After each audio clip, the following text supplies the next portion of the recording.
A third public hearing proved to be the charm for the Manchester Select Board's approval of a wide-ranging, comprehensive overhaul of the town's zoning bylaws and districts. The Select Board had held 2 earlier public hearings on the proposed ordinance changes and heard feedback from both residents and commercial developers about the zoning rewrite, the first comprehensive review of the entire zoning code since they were first developed in the early 1970s. One of the points of controversy had been a mandate on new construction that involved 2-story buildings in the downtown districts. The Planning Commission and Planning Director Janet Hurley have been working on the rewrite for the past 2 years, and one of their goals was to encourage more residential density and workforce housing to be built there. But some would-be developers were leery about requiring a second story that would be built for apartments or dwelling spaces. And I'm a little concerned, or a lot concerned, with regards to a situation where there's a given property owner, let's say it's a vacant lot or they take down a building, and let's say the existing footprint today is 4,000 square feet, and they need to redevelop it because they find a tenant for the first floor, and the current layout doesn't format out for that tenant. So they, take the plunge and they're going to go for an entire redevelopment.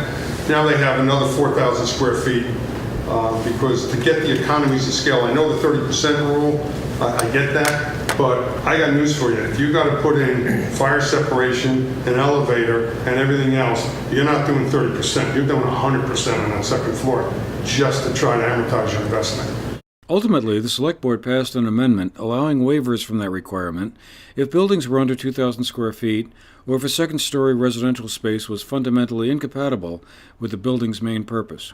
Janet Hurley, the town's zoning administrator and planning director, reviewed the highlights of the new zoning package with us a few days after the Select Board's vote. It's a comprehensive change in Manchester zoning. We have had the same 7 basic zoning districts for several decades. Well, maybe not several, 4 decades. And what happened over the decades is that overlay districts got laying on top of those 7 basic districts, and things have changed over the course of 40 years. So what this aimed to do was simplify that. We now have 12 basic districts. You can see them a little bit behind me here, with only 3 overlay districts. One of the most important changes is a very much increased residential density in the core of the town. At the same time, there's a decrease in density in the rural parts of town, unless you were to propose a subdivision that included a significant protection of the original lands in terms of 50% open space protection for the rural residential district and a 70% protection for working lands uses in the rural agricultural district. And what we mean by working lands uses is agricultural uses or forestry uses. So those would have to be an essential part of a proposed subdivision in order to get back the kind of densities that were allowed for the last 40 years. In fact, you could get even more density than what was allowed in the last 40 years if you were to include that protection as part of the proposal. The other things, in the downtown, there's a requirement for 2 functional stories.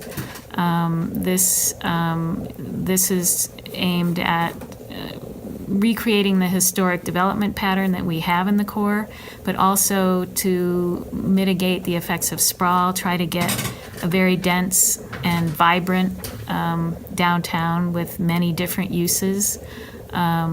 The second story requirement is modified, or it's mitigated in that it doesn't have to be the entire footprint of the building that includes that. It only has to be 30% of that footprint.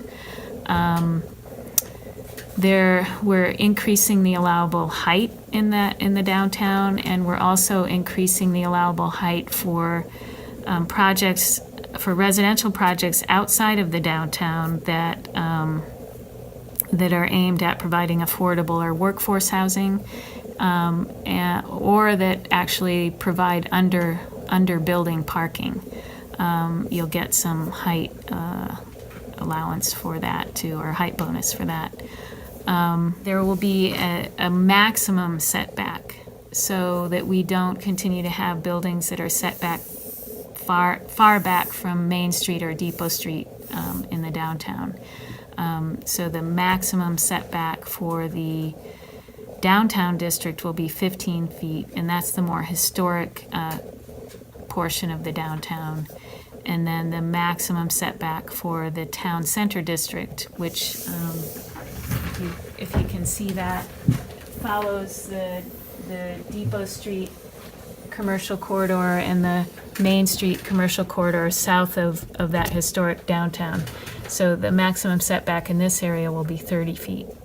The new ordinance goes into effect 3 weeks from May 29th, the day of the Select Board's meeting, unless an appeal is filed. For the GNAT-TV News Project, I'm Andrew McKeever.